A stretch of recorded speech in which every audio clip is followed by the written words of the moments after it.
next 2 hours, starting with new research that's shedding light on how early smartphone use may affect kids and how they grow. We're going to be taking a closer look at a new study with a doctor from URMC to help put the findings into perspective and learn what parents can do and what they can keep in mind when deciding what age is the right age for a phone. Yeah, and then we're getting ready for some holiday sparkle. The Jingle Girls are preparing for the Avon Holiday Spectacular, a Hallmark-style celebration that's full of family fun for the holidays. They're going to join us with a preview of Saturday's event, and we're going to talk about how you can take part in the magic. Love it. And later, 'tis the season for Secret Santa.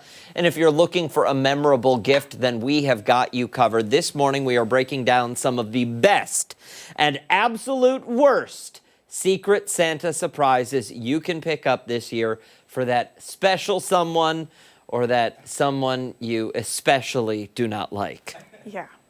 Sometimes you have to. Well, listen, you don't get a say. No. You pull that name out of a hat. Yeah. And you've got to get John from accounting a gift. You know who was my Secret Santa last year? Meteorologist Mark McLean, who's tracking a forecast for us that has a lot left to be desired. Uh-oh. Mark. This is not a gift, is it? There you are. It's not a gift. Well, no. it is for people that like winter. But I feel like it's been such a sharp turn. Yeah. Yes. Yeah, it was. It was like somebody flipped a switch, literally. We went from, temperatures that were near normal to, if you told me this was the end of January, I'd be like, okay, looking at this low temperature map, I mean, it's 9 in Rush. That's the coldest morning and start that we've had so far in this fall season. 11 in York, 16 in South Bristol, 22 in Ontario. And that lake water temperature up there on Lake Ontario, still near 40. So, that's open season for lake effect. And I think we'll find some of that later tonight into Thursday. But your forecast today is in pretty good shape. The clouds come back into play. It's low to mid 30s for a high temperature. Again, that's more typical of late December than early December. We'll find that number dropping back into the upper 20s south of Rochester tonight, but some lake snow off to the west. If you're watching from west of Rochester, it could be a coating to an inch of snow and a little burst of snow there, 3, 4 o'clock in the morning. That's a coating to a half inch for most of us as a cold front goes through, and you can see what that does to the temperature tomorrow. We are not going to escape the 20s, and we'll be in the mid-20s for a good chunk of tomorrow with some areas of lake effect snow developing off of Lake Ontario. Planning forecast today says plan on a high in the mid-30s, and we're going to have a closer look at the extended forecast coming up to see how long this cold air is going to stick around and how much snow to expect over the next couple of days in just a few. Something tells me this cold air is going to stick around, and we will be expecting snow over the course of the next 7 days. Yeah, it's got some staying power. The question is, do we pair up some of this cold with a storm track that could deliver some snow? And right now, we don't see any, quote, big storms in the 7-day forecast. But, down the road, if it stays like this, there's going to be some opportunities here by the middle of the month. All right, Mark. Buckling up. Yeah, we appreciate it. Thank you, sir. Hey, let's do our coffee quick. Oh, yeah. What are you drinking? I am drinking this morning Sugar and Spice, and it's naturally flavored. I haven't tasted it yet. Is it everything nice? Sugar and spice, everything nice? No. It's a light roast Arabica. Okay, I have toasted coconut with other natural flavors. Okay, so That's really hot. You smell, it's more aromatic than it is flavorful. Yep. With this sugar and spice. You can smell sugar and spice. I could smell coconut. Yeah. It's okay. I don't taste the sugar and spice. Yeah. I wonder if you were to add cream to it, if it would be a little bit better. Maybe? I don't know. Are there any coffee sommeliers out there? It's very hot. No? I've normally not really been drinking too much of them. This isn't bad. It's just not excellent. Okay, compare it to yesterday. Yesterday was peppermint. Yesterday was not good. No. Okay, good to know. I really just like it plain. No, listen, I don't blame you. Yeah. Don't blame you. All right, take it away. Okay, off the top, we got to start with things that have piqued our interest this Wednesday morning. I will start things off today. Do you know that feeling? And I know that you know this feeling because we're pretty similar. You have people over at your house and they just won't leave. It's 10 p.m. It's 10:30. It's getting closer to midnight and they're not going anywhere. 100%. And you're giving them all the signs that it's time for them to leave, but they have their feet up on the coffee table and they're lounging and you're like, oh. to go to bed. Yeah. Nothing. So that's kind of sort of what's happening to this guy, Ken Johnson, out in Southern California. His house guest, though, isn't a person. It's a black bear. Lovingly nicknamed by the neighborhood Barry, the 500-pound bear managed to squeeze himself into this guy's crawl space. Do we have the video, Ashley? Can we see the video? There we go. Look at him. In he goes. Oh, out he goes. He's getting out. And, like, it's taking some effort. Well, his gut. 500 pounds of him. And he's, like, working hard to get in there. Ripping Look at stuff him. apart. He's like, I'm not going anywhere. He's guys. taking the house apart Yeah. to make it. I need to see him I'm sorry. squeeze It's into just that. so funny. Look at that. He's like, I should have laid off the chips. Yup. Okay, so he squeezed himself into the crawl space of this guy's home, and he has been there for quite some time. It takes determination for him to get in there and like a little bit of shimmying too. This summer, the homeowner noticed a little bit of damage to his property, and it looked like it was done by some kind of animal. So you're seeing the video camera that he installed so he could figure out what was going on, and lo and behold, this big boy set up camp and was pretty darn comfortable under there. The video was discovered last week. Apparently, in Southern California, according to the AP, the bears don't exactly hibernate because it's not cold enough there. Instead, they do something called denning, which is where the bears basically take long naps, they wake up, they eat a big meal, then they go back to bed for a long period of time, which honestly sounds like the perfect life. That's what McLean does. Yeah, right? And no rent. You're just living in this guy's crawl space. This guy, the bear, isn't exactly a quiet guest. Ken Johnson says he can hear the bear clunking, quote, clunking and booming from the floorboards underneath his house. He also allegedly rummaged through the trash cans after Thanksgiving to get his paws on some of those Thanksgiving leftovers. He comes and goes as he pleases. And could we just show the video again? Because I love his expression as he's crawling out of the hole. It looks like he's getting ready for like a long day of work. Yeah. And he's trying to convince himself to do it. He's like, oh, You've got this. I gotta go. Come on, Barry. Off we go, using his elbows to get himself up. Apparently, he's getting pretty territorial of the property. Ken Johnson says the bear actually growled at him when he went to go change the batteries in the video camera. He called police. They said, call the state. The state said, you have to fill out a report online. In the report, he literally wrote, the bear is living under my house, but so far nobody has gotten in touch with him to get the bear out. And apparently this has become pretty common in California, especially after the wildfires that tore through the forests and displaced animals from their natural habitats. For right now, Johnson says he's not exactly panicked, but if he doesn't get the bear out soon, he's going to take it into his own hands. He's going to lure him out, and this is his quote, lure him out of the hole with dinner rolls and then put a bunch of sandbags up in front of the entrance. You know how tough it can be to get rid of squatters. I might have to try that with some of my house guests the next time they start. Dinner rolls and sandbags. Go fetch. Yeah. I like it. Listen, I think Barry's a great bear. Barry is a great bear. He is, yes.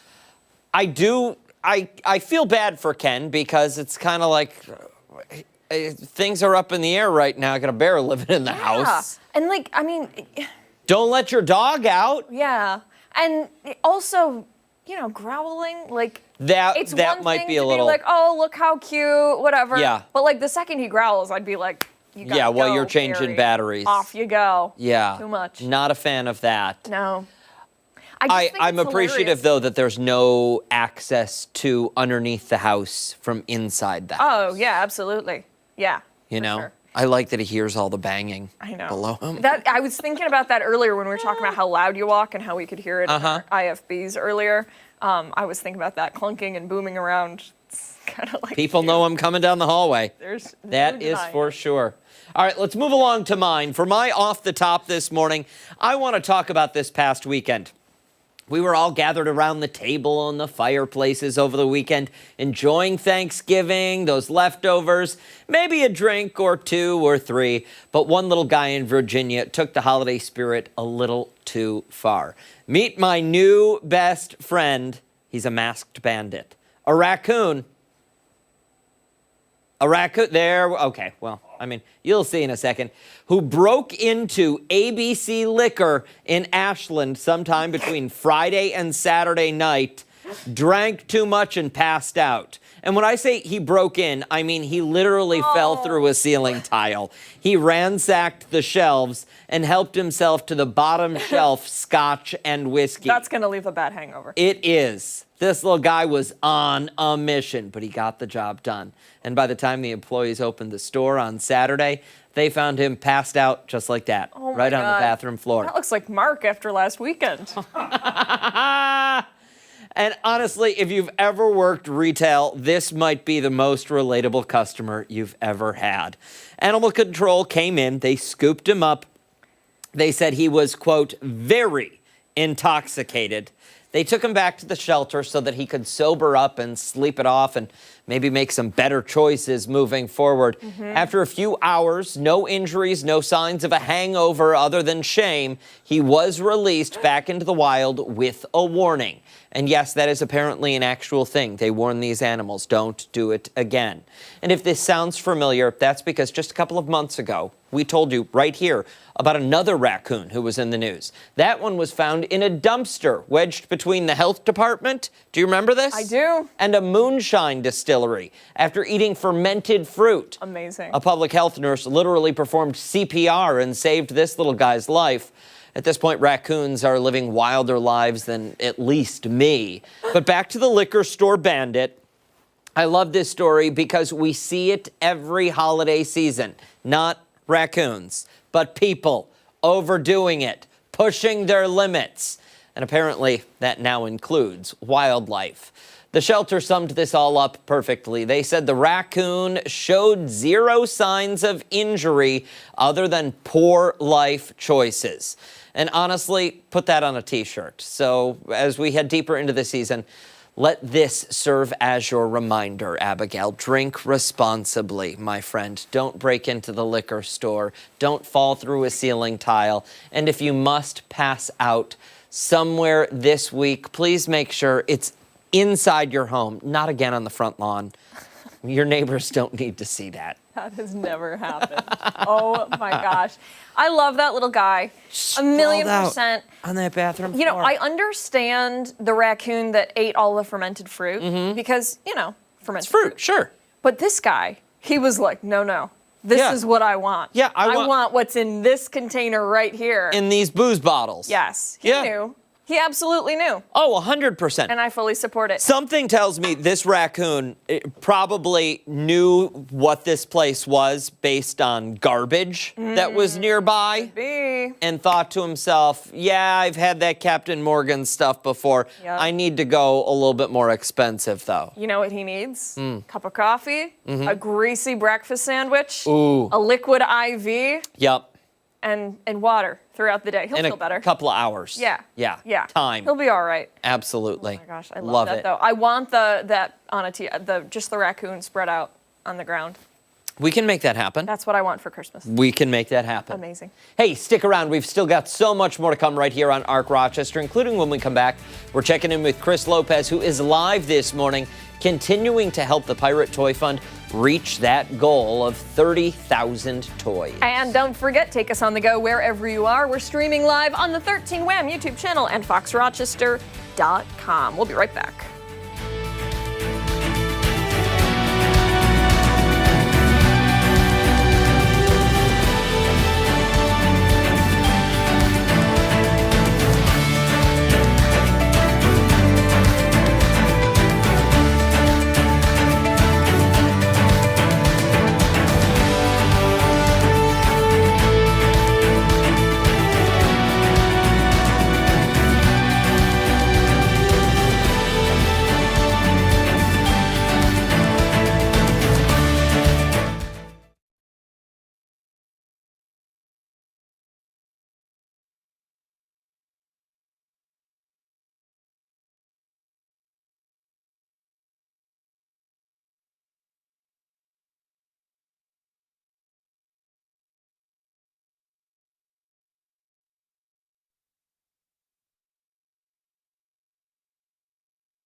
Welcome back. The Pirate Toy Fund works hard all year, but this week they really turn up the volume and the energy with their annual holiday toy drive. They certainly do. Their goal this year, a whopping 30,000 toys, all going to local children in need. And they can't do it without a little help from the community. Chris Lopez is live this morning at Boscov's, tracking the action at the Toy Box. Hey there, Mr. Lopez. How's it going? Hey, what's up, Dan? Yeah, all morning long, we have been talking to generous sponsors, generous donors. That is no different in this segment. I'm here with Jason and Julie talking to you guys once again from Big Ash. This is your second year partnering up with the Pirate Toy Fund, so that's awesome. Glad you guys decided to come back. But what made you guys decide to partner up with them in the first place?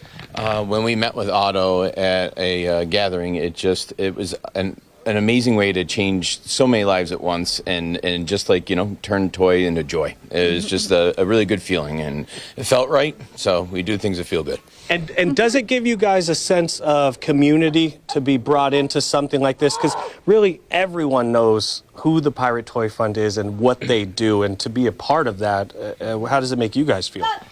It's just awesome to be able to change so many lives at once. Really, it's somebody that might not have anything, just give them something that lasts a long time. And what do you think that reaction is from a kid?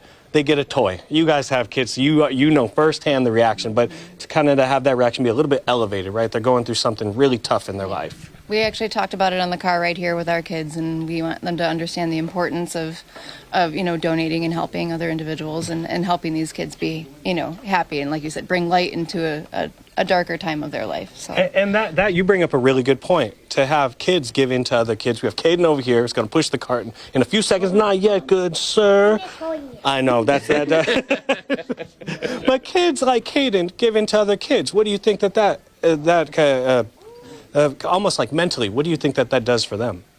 Lifelong lesson, hopefully. Is something that is, besides giving now, that they'll give for life and just never stop the circle, hopefully. And what did you guys bring today? Do you guys want Caden to take that away? He was doing a really good job showing me what he brought. Caden, what did you bring? You were telling me about some of these toys. A spider car, like Spider-Man and one of those guys, and the Spider-Man car. Have you ever played with this one before at all? I have one of these. Just it comes from it actually has a numbers. It actually is. There's one of them like it's a different. There's a different one where it comes to like jetpack. Oh, there was one toy you were showing me. I think it's right over here. It's the heavy one. You said you can build a ton of things with it. Yeah. What kind of stuff can you build? Show the audience. You can build an elephant and a car and. An elephant and a car? That's crazy. And also on the back, you can build an apple and then a house and an airplane, a flamingo, a boat, a fish, a robot, a castle. This is insane, man. All right, good job. I'm going to let you load this up in the cart. If you come to Boscov's and you see the mattress area, the toy chest is just over behind me. That's where Caden is going to push some of this supply over here. He's got a hefty job in front of him. High five, good sir. Make sure no one gets in your way. I promise you they won't. Come over here to the toyometer. 11,244 toys.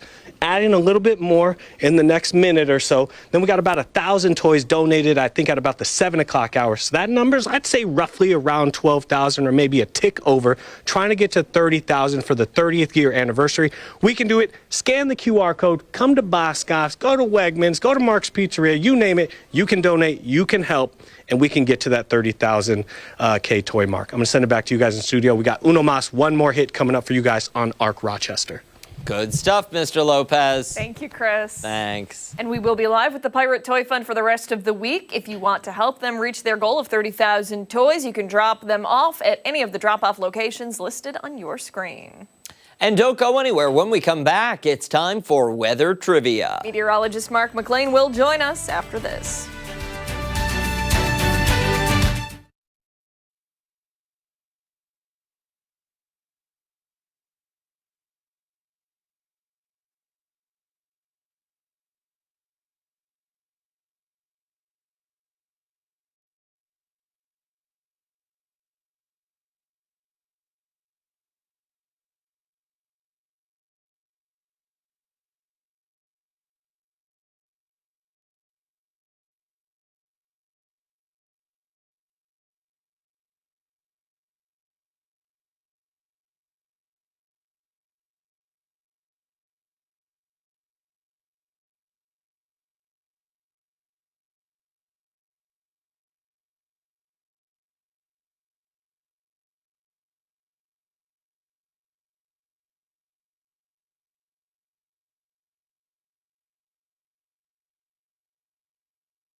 Mark is trying my coffee. Yeah, give it a sip. First try Wednesday.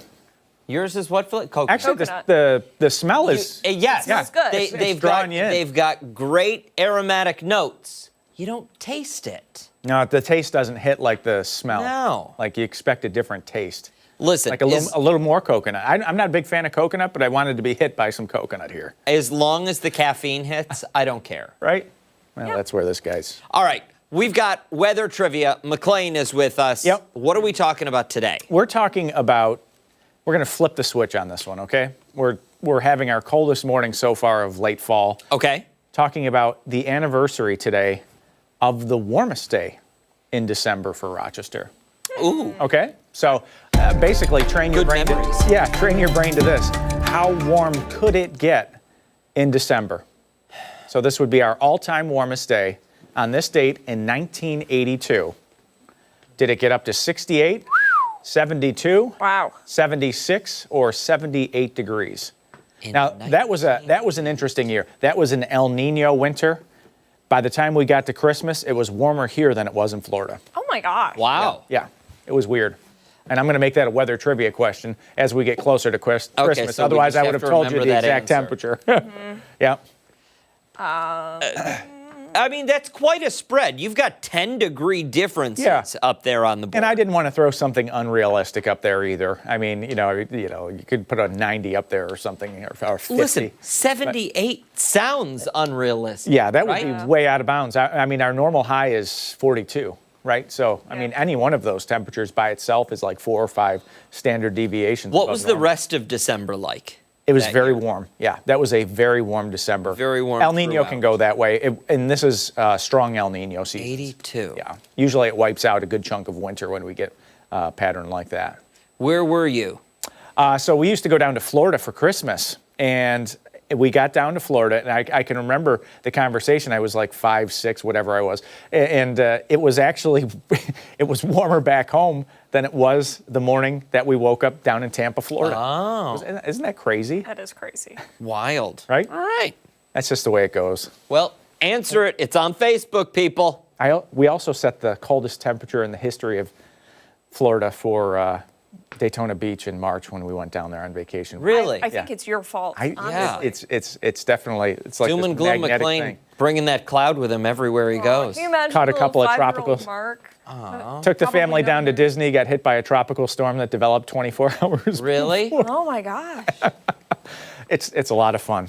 He was probably a very sad little kid. I don't know. Like I don't Charlie think, Brown. I don't think I was. I don't think I was. But they definitely pulled the football out from under my foot. Oh. 22 right now. It got down to 16 this morning in Rochester. I just looked that up. It was the coldest morning since the day before I started on Arc Rochester. Wow. March 2nd. Okay. March 2nd, it was 8. So you got to go back that far to get temperatures like that. What fun we've had. We've had fun. 21 in New York, 25 in Warsaw, so we'll warm up a little bit, but lots of clouds out there. Southwest breeze at 7 makes it feel like 13 degrees. So are we to the point yet where fashion starts to go out the window, or are we still in control here? Oh, no. Sorry. Fashion is out the window Yeah. during the winter months. I went out to shovel yesterday after I got home, and I'm just throwing on whatever. Yeah. I don't hat, the scarf, whatever. Just give me something to throw on. Just cover everything up. Depending on the day of the week, listen, I'll be out there in the shirt and tie Yeah. doing it. Yeah, just cleaning stuff out. Mid-30s today, so it's a little below normal, but without a ton of wind out there, it's not going to feel too bad for you. Later tonight, we're going to catch some snow off to the west of Rochester. A trace to an inch looks like a pretty good possibility out towards Orleans, Genesee County, maybe even western Monroe County, as we find some lake effect developing off Lake Erie and a cold front. This front actually has some pretty chilly Arctic air behind it. We're going to see temperatures certainly cold enough for lake effect snow and likely up to 20 degrees below normal for Thursday and Friday. I mean, it's going to get chilly. Watch the lake effect develop. That's late this evening and overnight tonight. Not going to last long. This little burst right here, this is like 3, 4, 5 o'clock in the morning. That's going to go through with the cold front, so that's going to push that lake effect out. And then Lake Ontario gets going late afternoon Thursday. Could be another coating to an inch as some of that lake effect develops, but it's just not going to last long. The air behind this front is so dry that it really it puts an end to that lake effect process pretty quickly. The last thing you want to see when you're setting up lake effect is dry air. It really puts a damper on the lake snow. But you can see the amounts are very manageable. We don't expect any heavy snow in the next 24 to 36 hours. But, could you catch 2 inches out into Orleans County? Sure, that's a possibility. And look at this. We're now above average for the season. Average, by the way, is 100 inches of snow. Great. Or you could look at the average at 9.3 inches and say we're approximately 10% through the snow season, if you want to be optimistic. That's what I would like to do. Okay. Yeah. And this was also the first time last year that we had snow, 1.8 inches. Okay. So it's the... I'm going to need you to keep up with that, how many... Yes, that percentage. The percentage point. Yeah. Okay, For, of the snow season. Yeah. It goes by quick. Once you get into mid to late December, our daily average for snowfall is almost an inch, especially into January and February. January, we averaged something like 27 inches of snow, something like that. It's in that ballpark. But check out these numbers. Yeah, you put this on the screen in the middle of February, the middle of January, you're looking at it, you're saying that's not so bad, right? Yep. Mm-hmm. But, early December, this is a little early for this. Cold on Friday, upper 20s, mid 30s on Saturday. We'll see, I guess, just January-like temps next week, Monday, Tuesday, with highs in the mid 20s. Yeah, I think I'm going to have to take some of these days off. It's just too cold to leave the house. It's going to take more than coconut-flavored coffee. Yeah. To warm you up there? Yeah. Yeah, absolutely. There it is, 18 days, 1 hour, 46 minutes, and 45 seconds. Second try was better than the first. Was it? Yeah. Okay. Good to know. Yep. Good to know. Progress. Hey, much more to get to this morning here on ARC Rochester. We're back on the other side of the break.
This Wednesday morning. Thanks so much for sticking with us here on ARC Rochester. Between Black Friday, Cyber Monday, and the holiday shopping season, you're probably buying a lot of items online, getting ready for all of those packages to hit your front step. Yeah, unfortunately, porch pirates know that all too well. CNN's Jen Sullivan has more on how to keep your packages safe. It's the season of giving, but for wannabe thieves, December is the season of opportunity as packages pile up outside people's doors. That's why experts say it's important to take extra security steps so Grinches don't grab your gifts. We want to make sure people are aware when their packages are arriving to their doorsteps. Richard Rocha with Amazon says the vast majority of their packages arrive without issue. But to help raise awareness about package safety, Amazon is partnering with the National Sheriff's Association this year. Last year, at least 58 million packages were stolen, and roughly 25% of Americans have been a victim. It's a crime that causes billions of dollars in financial losses a year, and these types of crimes tend to go up during the holidays. So what can you do to protect your packages? If you're not going to be home, FedEx and UPS allow you to deliver your packages to a different address. Out of town, the U.S. Postal Service will hold your mail for up to 30 days. Amazon allows users to use lockers for up to 3 days. We have more than 25,000 locations across the U.S. where people can choose to have their packages sent, including a Whole Foods or one of our hub lockers that are available. You can also leave instructions with your Amazon delivery driver, like request to have packages delivered behind your home. So what should you do if your packages are stolen?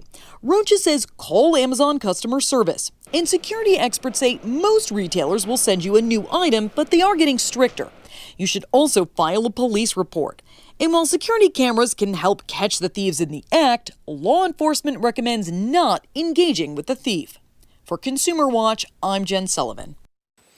You know what some people have? Well, I know one family that has this because they got hit by porch pirates so many times it was laughable. Really? Laughable. They now have a delivery box on their deck where you lift the lid, you put the package, you close it, and then it's like a mailbox. Then you open it again, and you don't have access to the box anymore. Wow. And that has saved them so much time. It's devastating. It really is. is. Like, maybe not devastating. It's disappointing. It's disheartening, I should say. It's the season of giving. It's the season of being kind and respectful to others. I know we have a lot of facts on this, but I want to ask if you've ever seen the porch pirate videos where there's an engineer who glitter bombs the people. Yes, I have seen those. It's like glitter bomb and terrible smelling spray that all goes off, and a drone that flies up and captures it all on video when they try to break into whatever box he has set up for them. Love those videos. I know. You get what you deserve. Yeah, right? I agree. Comes back around. I agree 100%, wholeheartedly. Rory, let's scroll back up to some of those facts, if you don't mind, for us there. Yeah, okay, there we go. Perfect. Thank you very much. So, actually, this was really interesting. Experts say the thefts happen most often between noon and 6 p.m. when most people are at work. I mean, it makes sense. They does. want to do it when people aren't home. Yes, you can see them on the doorbell camera, but you're not there to stop the act. Do you know what I'm saying? Absolutely. Yeah. Yeah. You can set up delivery alerts so you know exactly when the package is delivered. This way you can call the next door neighbor and say, hey, UPS just set this on my porch. Would you mind grabbing it? Yeah, absolutely. That's why it's so important to be nice to your neighbors and maybe shovel their driveway if you're out doing your own, Mark.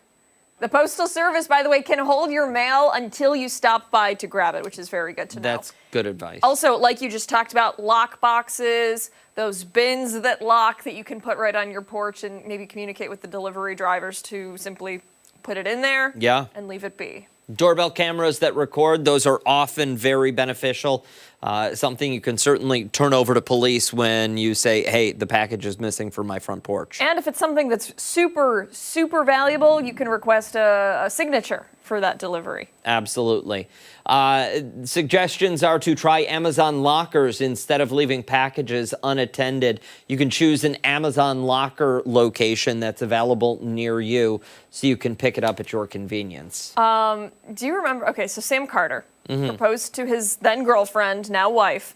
And I remember him telling me about how he was getting ready to propose, except the ring hadn't arrived in the mail yet. And I was like, I vaguely remember this. I was like, you bought it online? And he's like, yeah, I'm either gonna, get it delivered here at the station or at my house. I can't remember where. And I was like, you can't remember where you sent the ring? I was like melting down for him. Does that shock you when you're talking about Sam Carter, though? It doesn't. But at the same time, I was like, how much money did you spend on this? And you're just gonna, I don't know where I sent it. Maybe the station, maybe my apartment. We'll find out together. Oh my gosh. I hope he still hasn't texted. I texted him the other morning. Still hasn't responded. Stick around. A lot more to come right here on ARC Rochester, including when we come back. We're once again going live to Chris Lopez, who's helping collect toys for the Pirate Toy Fund's annual toy drive. And don't forget, watch us on the go wherever you are. We're streaming live on the 13 Wham YouTube channel and foxrochester.com. We'll be right back.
It is the giving season, and the Pirate Toy Fund is taking that spirit to a whole new level during their annual 9-day toy drive. They certainly are. The goal this year, 30,000 toys. And they're getting close. They are. Quickly. Chris Lopez is live this morning at Boscov's, talking with some of the amazing donors that have been stopping by all morning. Hey there, Lopez. Hey, what's up, guys? Here with Otto. I'm also here with the Wallenhorst family. Otto's been off his rocker all morning. We're going to get to him in a second. I got to talk to Rick Wallenhorst Jr. first, but I do, without further ado, want to get to, you guys brought something. We did. For Otto and the Pirate Toy Fund. Absolutely. Got two gentlemen with a significant amount of paper in their hands. The two young men here are going to give Otto a gift for the Pirate Toy Fund. I'll let you. Do you guys want to take that to Otto so he can see? I know what the number is. He doesn't know what the number is. So I got to get this reaction. Can I open them? You sure? sure? Do you guys know the price tag on that at all? A lot of cash? No? All right. Well, let's see if Otto knows the price tag on it. Oh, somebody sealed the envelope too? Oh, all right. Hang on, we're there. You peeking? Oh my God. $35,000 they just gave to the Pirate Toy Fund. They've been giving to you guys. You guys have been donating to Otto for a long time now, right? Yeah, I think 5 or 6 years we've been paired up with Otto and the Pirate Toy Fund and trying to give back to the kids in the community every year. And how did the relationship start between you guys and Otto? Otto showed up at our shop one day with some Countertop. a countertop that he wanted to partially repair, and in the world that we live in, we don't do that. Like, we want to give them something nice and new and make it represent everything that they do for the community, and so we donated that, and from there forward it was just keep giving. This guy doesn't get enough love. I promise. What is it about Otto that when he walks into your shop looking for cabinets or a countertop, it kind of makes you guys want to evolve that relationship and then eventually give a lot of cash. Give a lot of cash. It's you know, he always comes in with open arms and a hug. You know, he's obviously a giving man and cares a lot about everybody that's involved with this, and that's what he does. And how do you guys feel about the Pirate Toy Fund personally? I think it's great. You know, the money that stays in the community, everything goes to the kids in the community. That's important to us. Including that $35,000 that you just got. All morning long, we've been talking to sponsors, just like the Wallen Horse family, the people that give to you guys, and they're all from the community, given to you and the Pirate Toy Fund to help your guys' mission. How are you feeling right now? You watched all these interviews. No, it is. These people behind you are phenomenal. Every time we've asked for something, they've been there. They put our driveway in, a whole asphalt parking lot went in. And not only that, they become best friends of ours. But to see this and to do what our mission is all about, to help us, this is priceless. And all these people that come out to help us from Rochester, we couldn't do it without them. So I love these guys. Speechless. We're going to do something that we do. We got a tradition. He's going to run from me. But I got to kiss him on air. That's what we got to do. Excuse me, I got to kiss him on air. I got to kiss you on air and you on air. Thank you so much. And Karen, of course. Oh, and one more. Why not? Why not? Guys, thank you. You guys are phenomenal. You guys are great. Okay. Uh-oh, what's happening behind you? Uh-oh. Boscov's, there's some Frosties here again.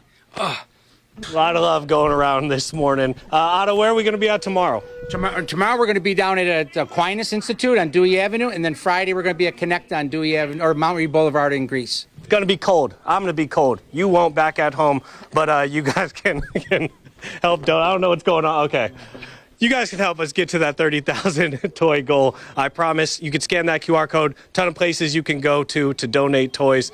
Go ahead and give some to Frosty if you'd like to. I'm going to send it back to you guys in the studio for now. Are you allergic to kisses there? Yeah, Otto didn't Lopez? give you one. Absolutely. You're allergic. Absolutely allergic to kisses. Oh, Otto. I think that's where you're supposed to step in. No, absolutely allergic. One more kiss. Absolutely allergic Yes! to kisses. All right, Mr. Lopez. Hey, if you'd like to help out and donate to the Pirate Toy Fund toy drive, help them hit that goal of 30,000 toys, you can drop off a new unwrapped toy to any one of those locations you see on your screen. We've also got that list for you right now on our website, 13wham.com. And if you should see Chris Lopez out and about, Big kiss. pucker up. Slobbery. Give him a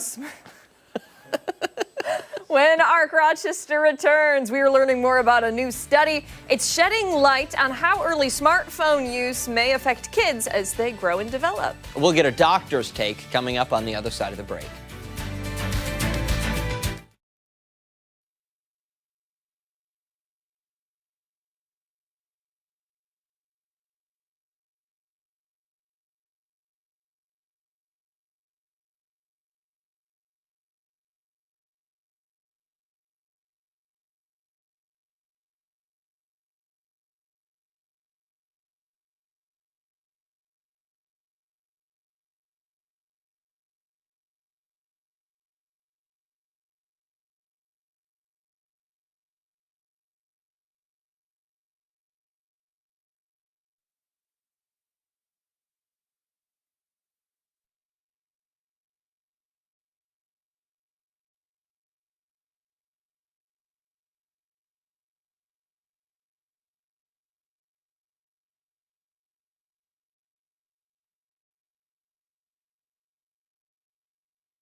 8:50 this morning, a new study from the journal Pediatrics is highlighting how phone use can impact children from a very young age. Yeah, so the study says kids who have a smartphone by the age of 12 have a higher risk of depression and also obesity. Yeah, for more on this study, we're joined by Dr. Meredith Gansner, an adolescent psychologist from URMC. Doc, thank you so much for your time this morning. We appreciate it.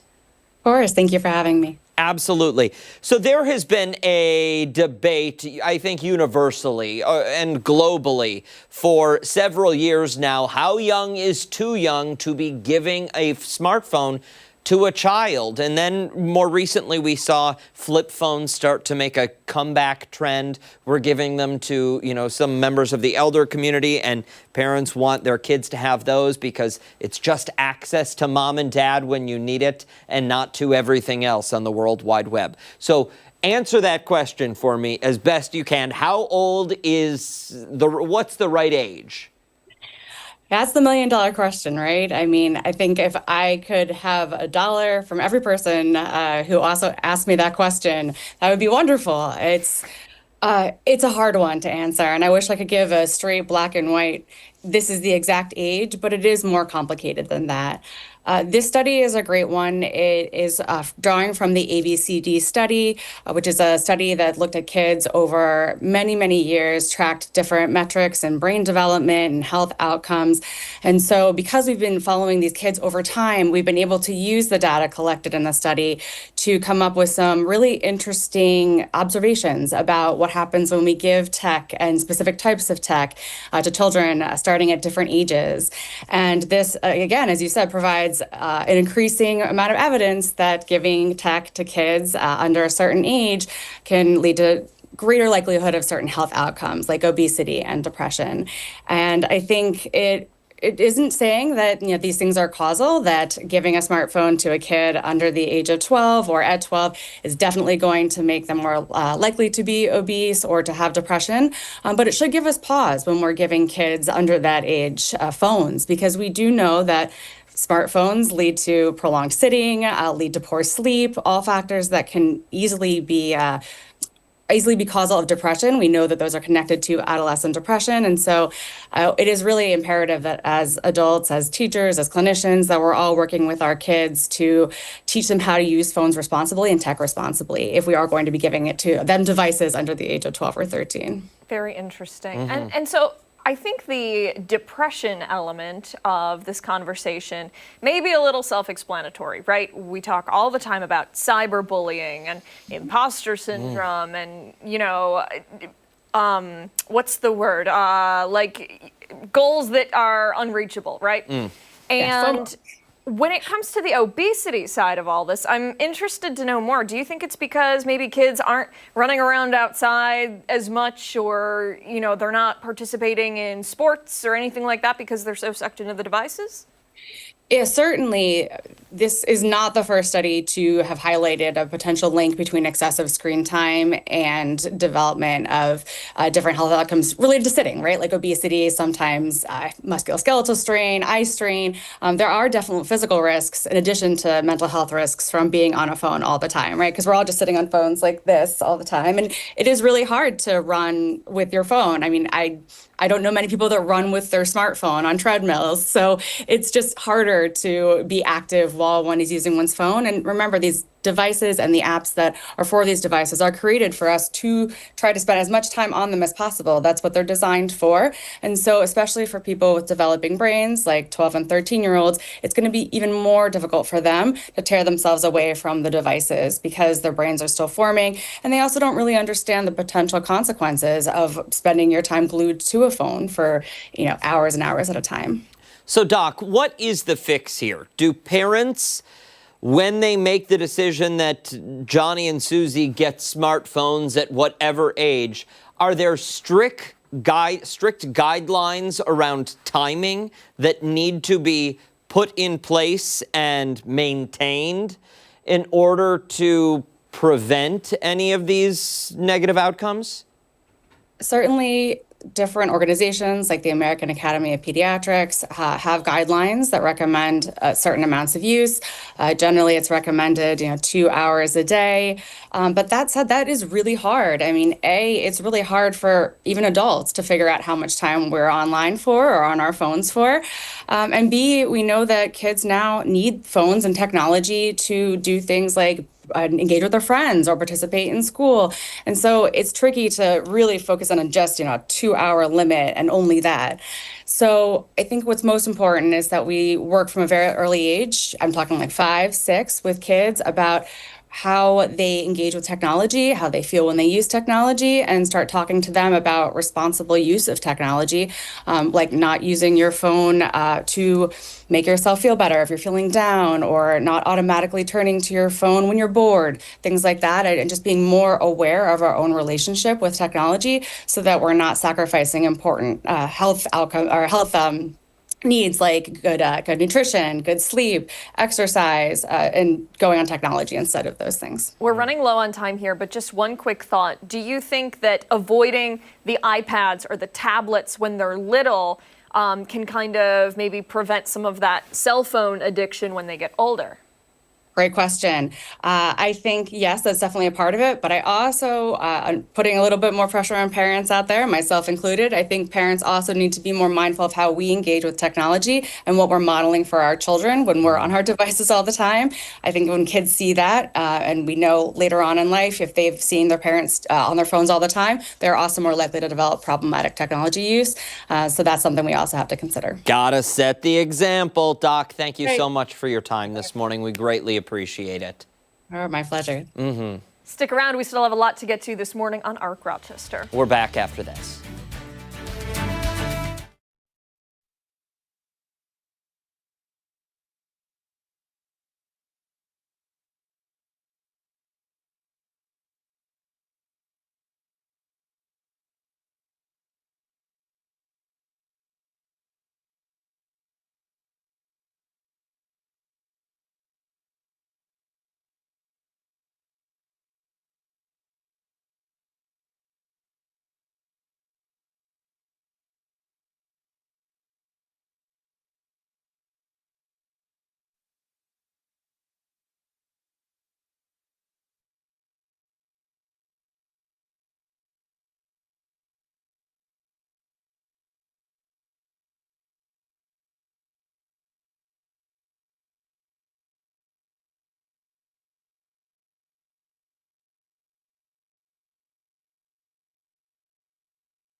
In today's political pulse, more potential trouble for SNAP benefits in Democrat-led states, why the Department of Agriculture is threatening to withhold the money, and how soon it could happen. Plus, the major investment in the financial futures of children, what to know about Trump accounts, and how the defense secretary is responding to concern about strikes near Venezuela. That's all coming up in our 9 o'clock hour. ARC Rochester returns after this.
Wednesday morning, December 3rd. Thank you for staying with us on ARC Rochester. I'm Abby Friedman. I'm Dan Schrack. Meteorologist Mark McLean is with us. We're talking about the full forecast. Yeah. We're talking about the Muddy Paws forecast. We're talking about weather trivia. Where do we begin today?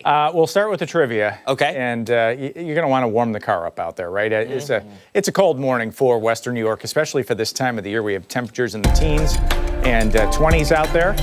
But today's weather trivia, it just happened to fall on this date back in 1982. It was the warmest December day in Rochester's history, and this goes back to the early 1870s. Was it 68 degrees, 72 degrees, 76 degrees, or 78 degrees for the high temperature on this date in 1982? And we've got some guesses, I'd say. Lori has B, as does Diane, Tammy, and Lisa. Rod's going A. Frank has C this morning. Lots of Facebook responses on this one. Julie, Betty, and Michael all have C. Barbara had B. Eva's husband, B. Cheryl's husband, B. Cheryl, C. And Eva has A. Mary and Amy also have A. This one stirred up A is what, some interest. 68? 68. Yeah. That's what I'm going with. Yep, that is my guess as well. It's such a tough month to get the temperature to move because the sun's angle in the sky, even when it comes out, is so low. I mean, we have a solar angle that's like 24 degrees at noon. So you go outside, you see your shadow, it's like 10 feet long even at lunchtime, which, by the way, is the highest the sun gets up in the Arctic, like at the North Pole during the summer. 28 degrees, That's their height at summer. Would be as good as it gets up there, if you don't like sunlight. But if you do, it's tough. And not only that combo, but usually we have snow cover on the ground. The visible day length is less than 10 hours long for the entire month. So it's tough to get this temperature to move. What are we going with for the A? Going A, yeah. It was B.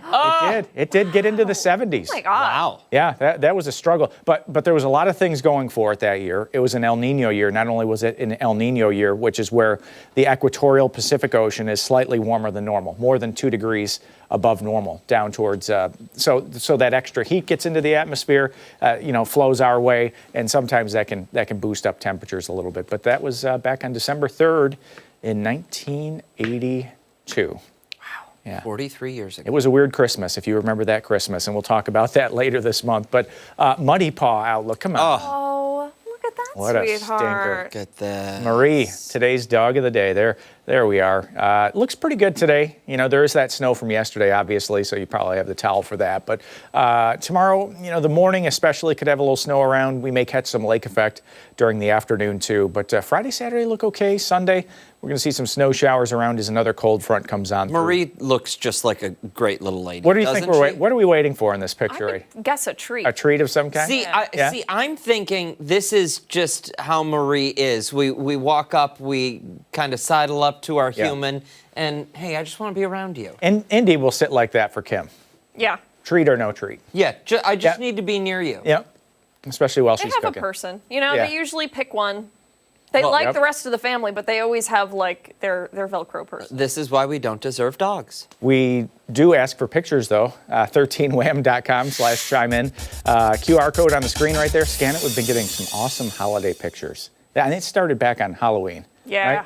And we've been getting some cool We had pictures. the tortoise yesterday in a winter hat. The tortoise with a winter hat and the cat whose owner probably has half an arm trying to get a Santa suit. Right?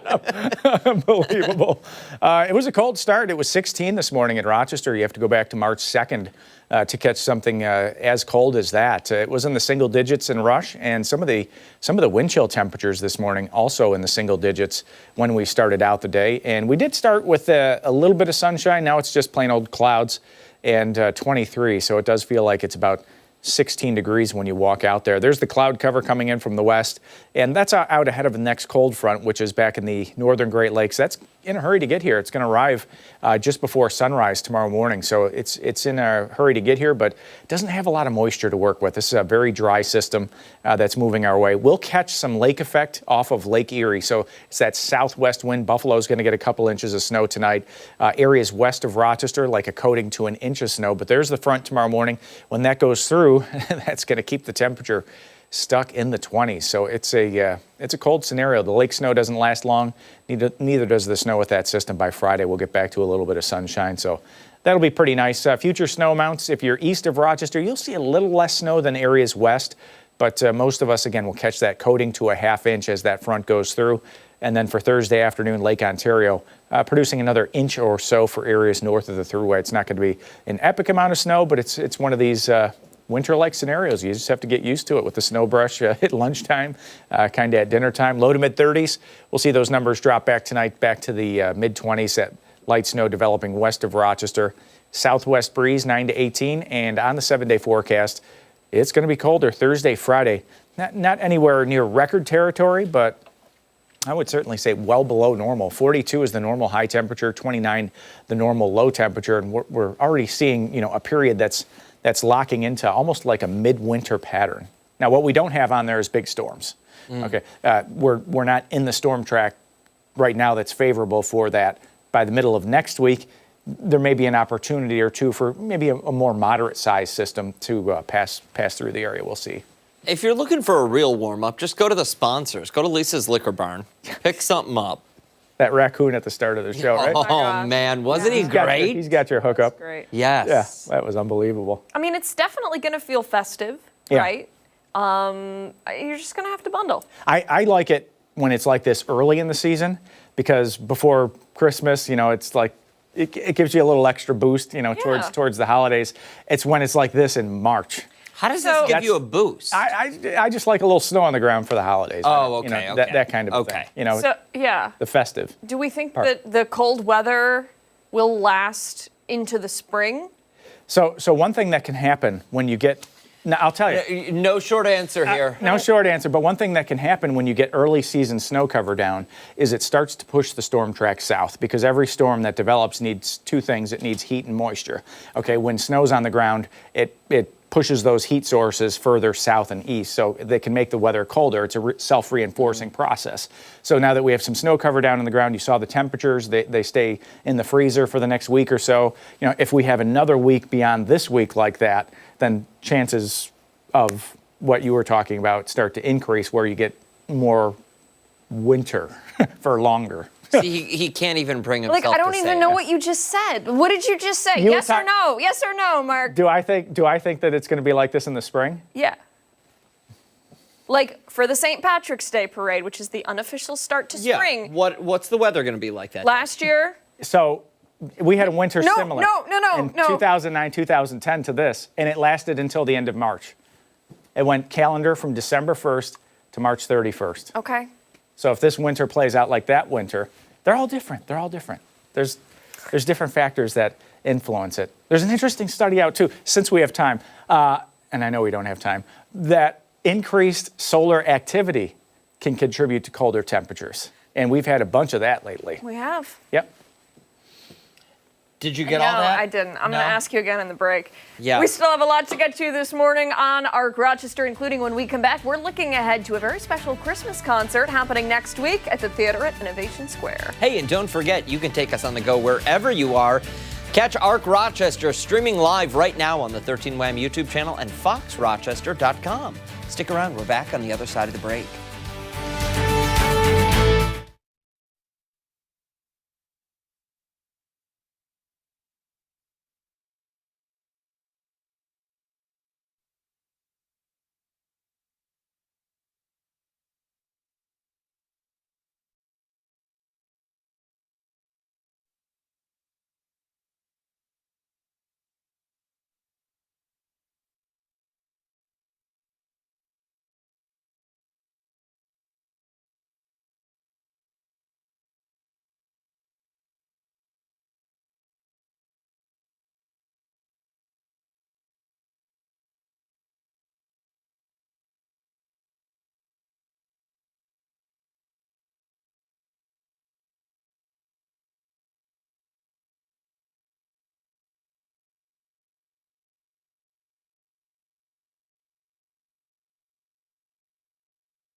7:13 this morning. Next week, country singer Jessica Lynn is bringing her holiday magic to Rochester with her show, A Very Merry Classic Christmas. So this is the 9th time the show has gone on tour, becoming a holiday tradition for some folks. This morning, we're taking a closer look at the upcoming show, and we're joined now by country singer and songwriter Jessica Lynn. Jessica, good morning. Thanks for joining us.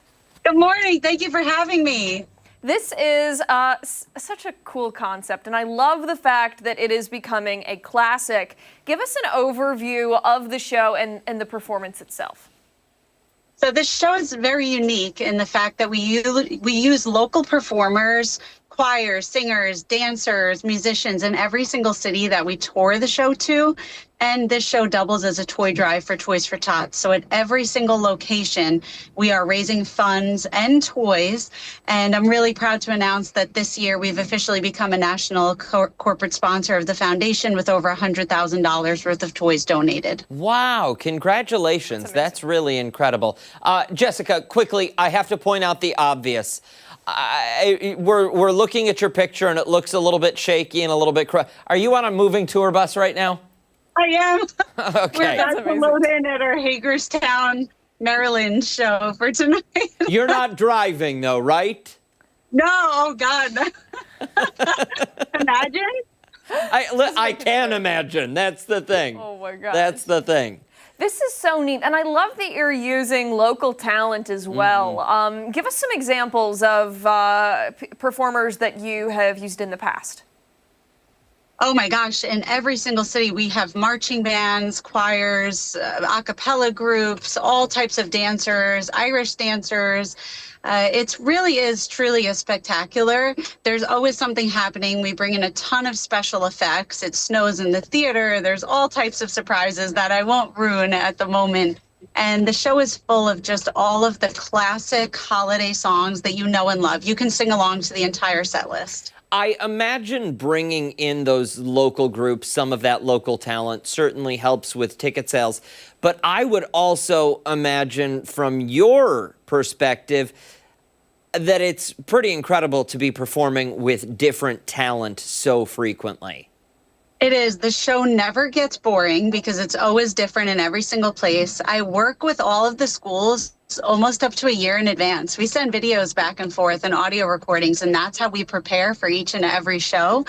So it's a ton of work and organization on my part and all of the teachers' parts, but it always comes together so beautifully. And I have a teaching background, actually. I have a master's in special education and a bachelor's in math and adolescent education.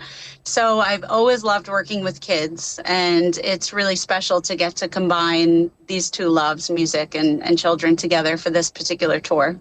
And the show changes a little bit every year, right? It does. It always changes. We try to keep it exciting. It becomes a family tradition in every single city. So we know that we have the same families coming year after year. So we always want it to be exciting and surprising for them. So truly, every year that you come, of course, the holiday songs that you know and love are in there, but they look different, they sound different, the effects are different, and the theme of the show is different every single year. What is going to cause that excitement and surprise for audiences this year? Can you give us any hints? Well, we have a bunch of new special effects. There's lots of things that go out into the audience, giveaways. There's audience participation segments where we call people on stage. There's a ton. The better question, I guess, would be like, what does the show not have? That'll be a much shorter answer. Is there a certain point in the show that you're particularly excited for people to see, or maybe a moment that you're especially proud of? Oh, I've never been asked that before. My favorite number is the last number in the show. Normally I'm a country rock and roll artist. We tour around the world. We just hit our 20th country this year in Spain in August on tour. Wow. And so I love rock and roll, and the last song we do in the show is Run, Run, Rudolph, and kind of everything. It's just total chaos in the theater, and it's just a fun, like, pressure's off, everybody just have a good time type of moment, and I look forward to it at every single show. As far as audiences go, talk to us about the energy that you get from those audiences and how that translates to make such a spectacular performance on stage. This show is so much work. By far, it's the most work that we do with anything. We're up at like 4:30 a.m. every day, and we don't usually get into the hotel until about midnight. But the energy and the excitement from the kids is what really keeps me going. Like when all the performers walk into the theater and they're like, wow, and the special effects, because it's not often that local kids get to be in a production like this with all the effects and the big stage, and almost every show on the tour is sold out already. So it's that excitement is what keeps me going, and also looking out into the audience and seeing the kids' faces when the special effects go off and them singing with their families. It's truly the most heartwarming thing I've ever been a part of in my entire life. I'm really proud of this show and how it brings people together. That is fantastic. I'm sure that people in our area are very, very excited. There are still some tickets left to see the show, yes? No. What? No? Oh, no. However, if you would like to still participate, the Marines will be in the lobby collecting. So if you have any new unwrapped toys to drop off, it would mean so much to them and so many kids in your area. They directly benefit your local Toys for Tots. So you can make a donation and stand out in the hallway and carol for anybody else who doesn't have tickets. And I come out after every show to say hello to everybody. So I'll be at the merch table. So even if you want to just come stop by and say hello. And I'm sure we'll be back next year. Very good. Jessica Lynn, thank you so much for your time this morning. We really appreciate it. Best of luck and travel safely. Thank you. Bye, everyone. See you soon. Stick around. When our Rochester returns, Steph will be here breaking down some of our top political headlines. Political Pulse coming your way next.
It's time for a political pulse check here on ARC Rochester. The Trump administration is threatening to withhold SNAP funds on Democratic-led states, including New York, by next week.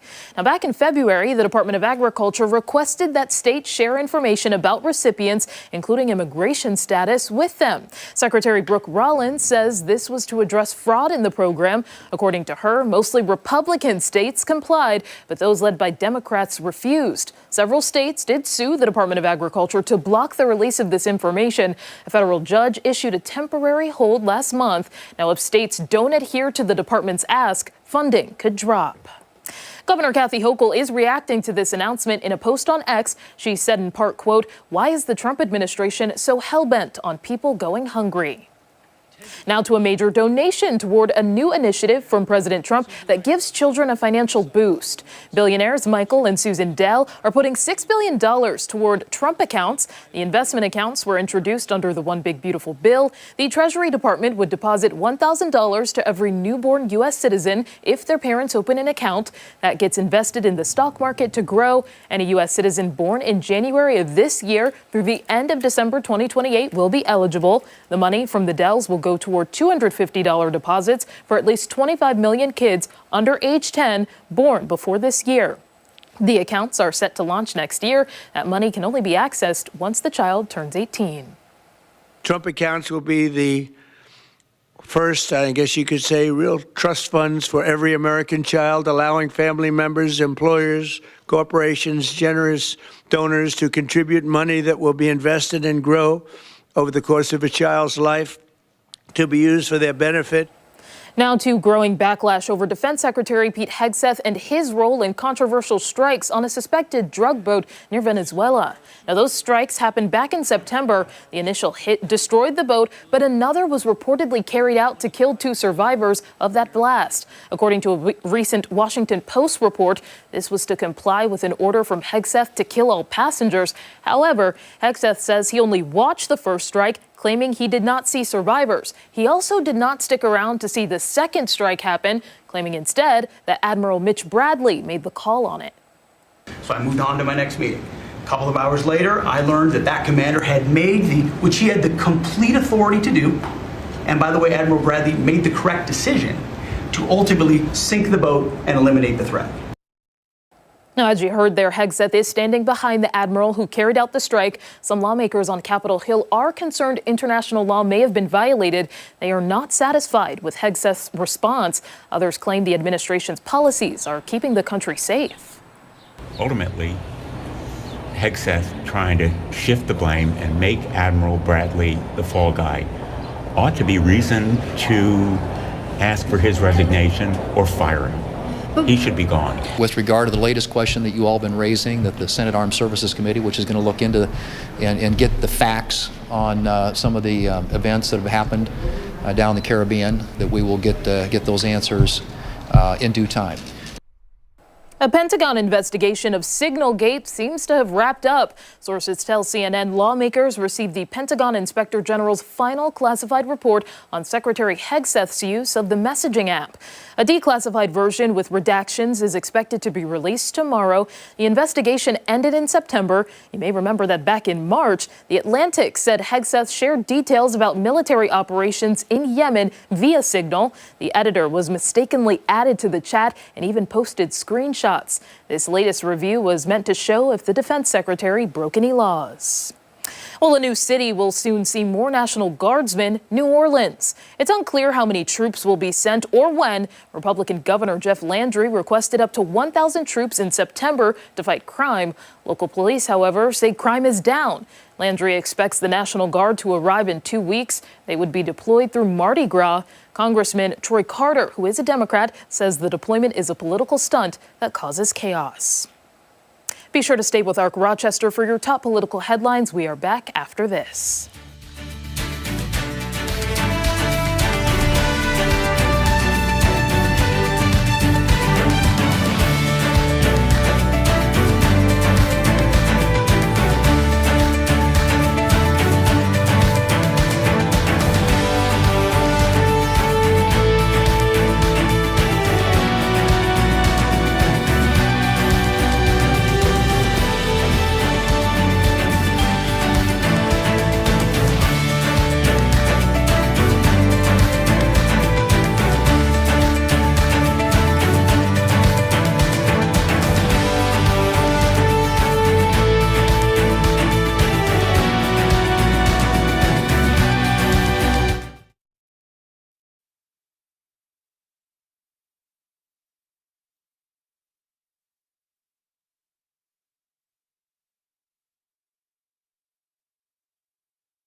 9:30 this Wednesday morning. Thanks so much for sticking with us here on ARC Rochester. Hey, if you're hoping to put yourself in the center of a Hallmark film this holiday season, look no further than right down the road in Avon. Yeah, the community is once again putting on its Holiday Spectacular. The magical event features lights, music, vendors, and of course, the community. This morning, we're joined by the Jingle Ladies to tell us all about it. Great to have you guys back in studio, looking very festive as always. For somebody who didn't tune in last year when you guys came on our show, give us a little introduction, if you don't mind. Hello, I'm Sleigh Bell Sarah. Spectacular Bees. I'm Tinsel Tracy. Hello, I'm Kelly Kringle. Jingle Jess. And Candy Cane Como.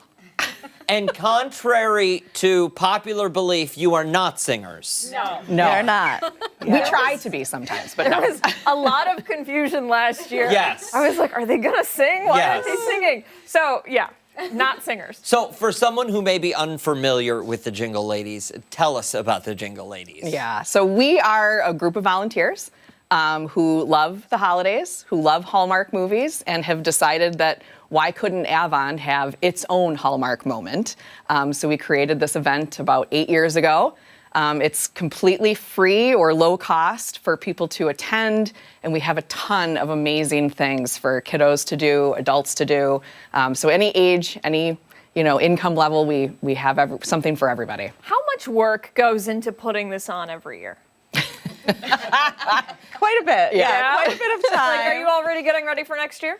Yeah. We always talk about, what could we do next year? We ran out of time for that idea. So yeah, we're always coming up with ideas through the whole year, so yeah. Yep. Something tells me, though, based on the attitude here, that it's a very good time to put it all together. We do have a very good time, yes. We're all very good friends. Some of us are related, so we have a lot of laughs while we're doing all our work, yes. Very good. That much easier. So we're looking at some pictures here from previous years, I assume. Local vendors, you said stuff for the kids. Tell us a little bit more about some of the things that people can catch, maybe do some holiday shopping, the works. Yeah, I mean, we introduced a few new things this year, so we'll have a snowboard simulator, which is very cool. We always have our synthetic ice skating rink, so that's free. We have ice skates for kiddos to put on. We have our cute little alpacas. We have face painting, petting zoo, balloon animals. I mean, yeah, the list kind of goes on. Hay rides. Yeah, lots of free activities, and then also a lot of fundraising opportunities for local organizations like Lions Club and Rotary and some of the churches. So just a little something for everyone. And new this year, spectacular light display in our Circle Park. So it'll be a nice little winter walkthrough with some photo op moments. So we're excited about that. That sounds like a blast. I want to know from all of you, and I know not everybody wants to talk, so a one-word answer will suffice. But what are we most excited about this year? I know. So we have a pocket park, it's called, a cute little gazebo thing, and we're turning it into a gingerbread house. So Becky's been slaving away, making gumdrop lights and icicles. I'm making a big peppermint sign, so that's going to be transformed, and it's going to look adorable and be a great place to take a photo at. Fake Love it. fireplace, so cute. That's so cute. Yeah, so cute. What Anybody else? Excited for something? No? Okay. Not all at once. It's not as cute as that, but I just generally, it's a really lovely time for like our whole community to come together. Like these founders here did a great job putting this together. I think that oftentimes people talk about having these types of ideas, but then never actually take action. And the fact that they actually did that, the three of them, only the first couple of years, is super incredible. And it's become like this incredible tradition that everyone in our community looks forward to. And I think there's very few opportunities for everybody to come together these days. And so that's just a really nice thing. That's fantastic. Very good. I'm going to say the lights. Yeah, and the Santa. lights. And Santa. Okay, fair. Highlight, yeah. I was going to throw out there that I think we're going to have snow this year, and we may have a sledding hill, and the weather will keep it white. Fingers crossed. Good. Fingers There you crossed. go. Yes. And the cast of our Scrooge play from the Avon Theater Club will come and sing songs through the streets. They got new costumes this year, so it'll be exciting. Yeah. And you're the last one. I know, and we can't forget our vendors. We have amazing, beautiful artists who will fill the Village Hall as well as outside surrounding the skating rink. And they're kind of curated to be, different from each other.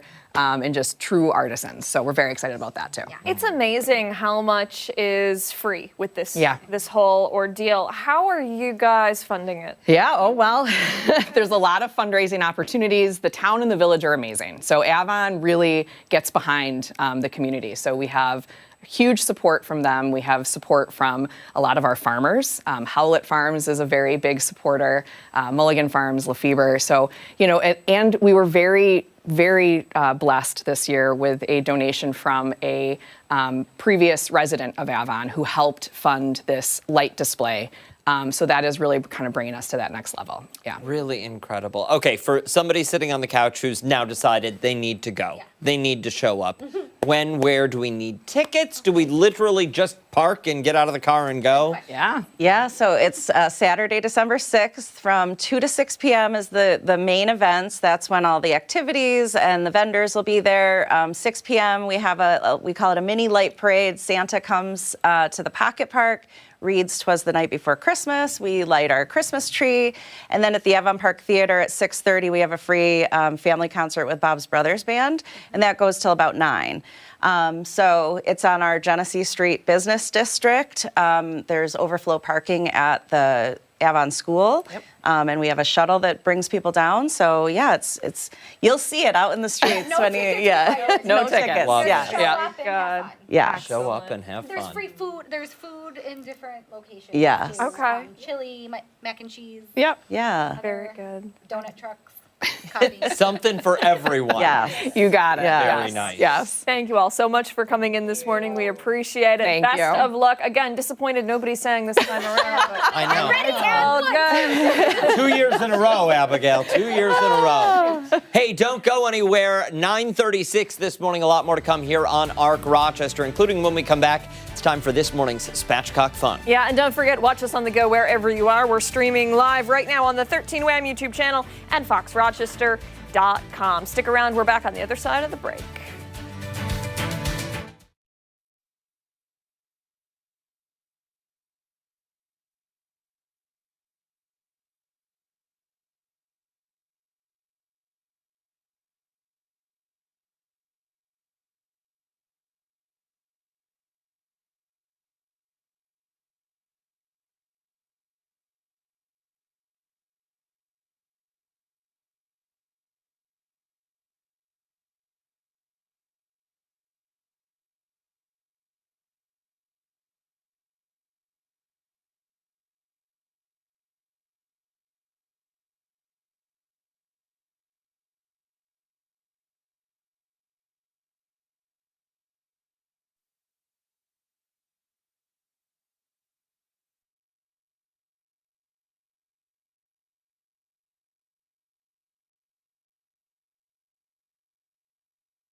Jumping into the kitchen this morning for today's Spatchcock Funk. Today they are cooking up a hearty dish perfect for the cold winter months. Take a look.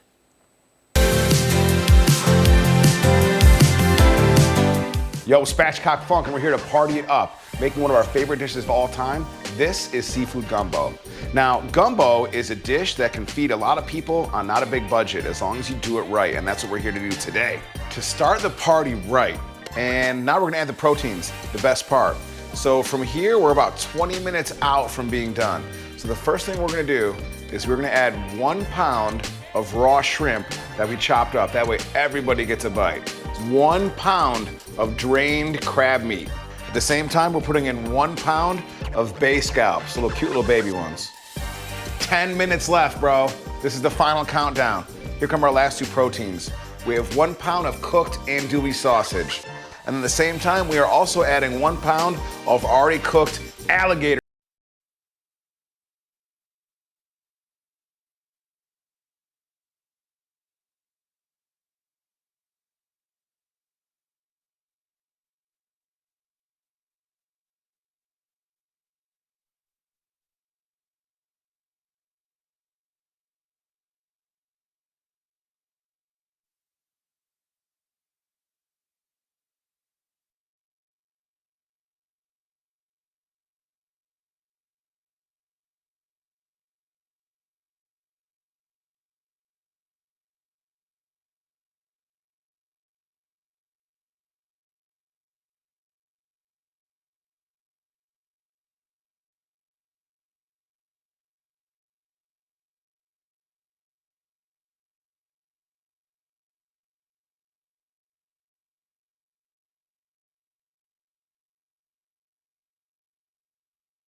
It is the holiday season, which means it's time to exchange gifts with family, friends, and of course, coworkers. Yeah, one of the most popular ways of giving gifts this year is Secret Santa. Oh my.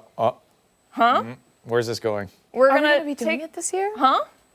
You're gonna have to find out. Not after the gifts from last year. Were they bad? Oh. I mean, I didn't. Who did we have? I had Hannah, producer Who did you Hannah have? last year. Who had I had you? Abby. I had Dan. I had Marty. I think John had me. I think. No. Yeah. What's his name had you? Chris had you. Oh, yes. And I didn't forget. I still have Was it. the number of phone calls and text messages about what to get you. I thought to myself, this is Secret Santa. Sorry. Let's do the segment. Getting yelled at. Giving gifts something, Secret Santa. We decided to take a look at the best and worst Secret Santa gifts to maybe give you some inspiration or ideas of what you should steer clear. All right, so this is according to the New York Times, and Ashley created some of the categories. So for the foodies out there, a cooking page a day calendar for the year 2026. Okay. A pack of instant ramen noodles. You never know when that's going to come in handy.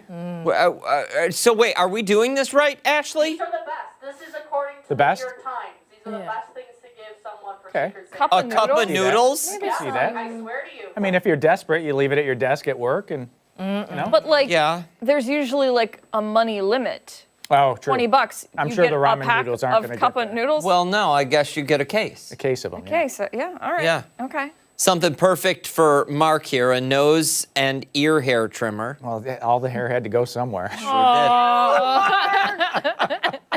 Also for a metal book stand. Okay. For those that read. Like, Yeah. no, don't get that for somebody. Like how long do we need need a page A turner. watercolor Exactly. workbook. Are we displaying? Is it a display book? I have something similar for cookbooks. Watercolor? Hey, that's when it can be helpful. What? It says watercolor. Workbook. Okay, no. Oh, for the you're, next you're on the category. next one. Oh.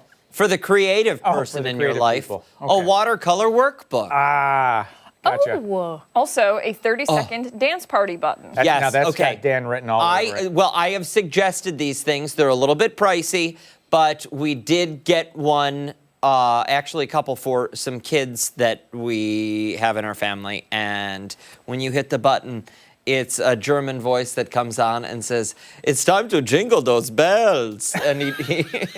And he starts to sing Jingle Bells, and it's 30 seconds of nonstop dancing, and then it stops. I would break the button. Oh no, it's Because you'd be incredible. hitting it, or because you'd be done with it? It's I would be done. 30 seconds incredible. is too long.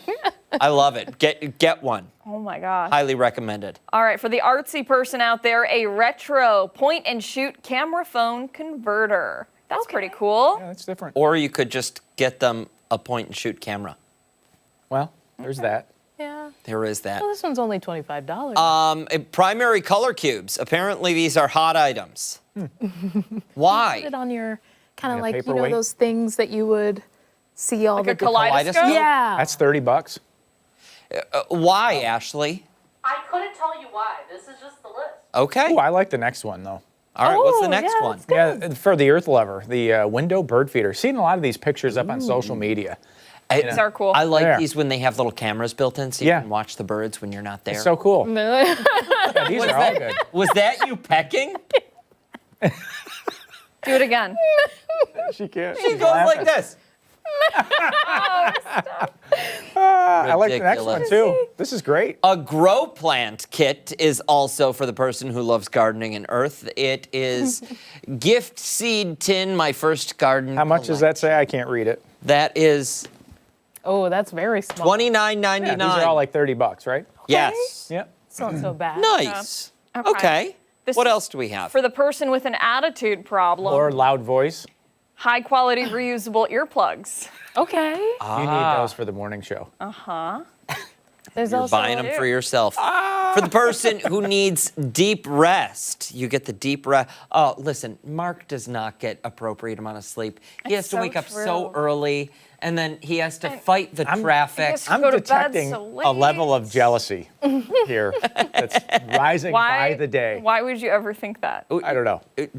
My friend, this is not jealousy. Just letting you know. Jeez. Oh, somebody's not getting a giftogram this year. A giftogram. All right, let's move on to the worst gift ideas. Oh, man. These are real gifts that people have gotten during Secret Santa. This person said, from a guy in my office, a signed framed photo of himself, a box of tissues, and a fly swatter. The sign frame photo wouldn't be weird for in our business. I've given a framed photo of myself to multiple people. Including me. Well, yes, but that was a headshot. This was a photo that I took of myself lounging in front of a fireplace. Really? And I printed it up, I framed it, and I gave it to every one of my coworkers. Seriously? This is going to sound inappropriate. I'm going to ask it anyway. What were you wearing? Oh, I was fully clothed. Fully clothed. I did coffee cups once too with my face on it. Are you serious? Yes, and we have a block we have to get through. Okay. Sorry, I'm not allowed to tell stories. No fun here anymore. Final thoughts? Okay. A pack of 6 self-adhesive vinyl floor tiles and a box of chocolate condoms. Well, this just took a turn. It's so important that we went back to this and stopped telling my story. Cracked Pepper 86 says one of my coworkers had his house catch fire. It was not a great gutted gift. and remodeled, which caused him to miss some work. This was right around Christmas. So when I pulled his name for Secret Santa, I got him a fire extinguisher. That is terrible. That is Would have pretty been thoughtful 2 weeks before. but- Yeah, really. Right? Oh my goodness. Okay, this person said a pink bowling ball without the holes drilled in it. So well, it's just a could pink roll ball. better Ball. with them, so. A piece of cheese in a jar of water. A hand-drawn map to a church where they could give you $5 to just come to the service. Steph, you want to read one? Yeah, this person says, mine was gin-infused chocolates when the whole office knows, oh, Oops. I'm a recovering alcoholic. Oh, Oh, man. goal. Mark, you want this one? My computer gets sad without me. And they gave nipple tassels.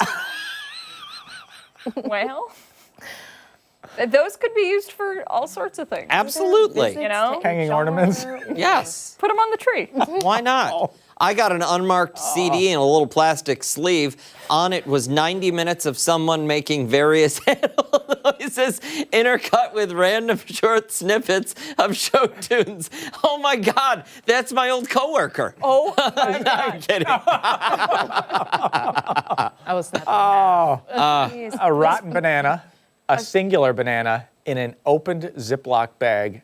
I hate bananas. Oh Wow, my God. Deb got a doll head. that's creepy. Jeez. Gabrielle says, I work in a lab and once received bobcat urine in a perfume bottle as a gag gift for Secret Santa. I did not realize what it was until it was too late and sprayed it on myself. My Secret Santa thought it was hilarious, though. They don't talk anymore. Nope. One of them got fired, I imagine. Some That of was these are not funny and appropriate. some of these are horrible. Yeah. I've given live animals too. That's a horrible A gerbil, lots of fish. I wanted fish. That's what you're getting. This behavior What you'll get this year, ended my when friend. you got to 13 wham. It did, it did. Stick around. When we come back, our final thoughts. We're back after this?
Welcome back. Time for our final thoughts of the morning here on ARC Rochester. It's a bittersweet day for all of us. Yes, Clementine, our ARC intern, is graduating not only from ARC school, but from real college. Yes. When do you graduate? On December 13th.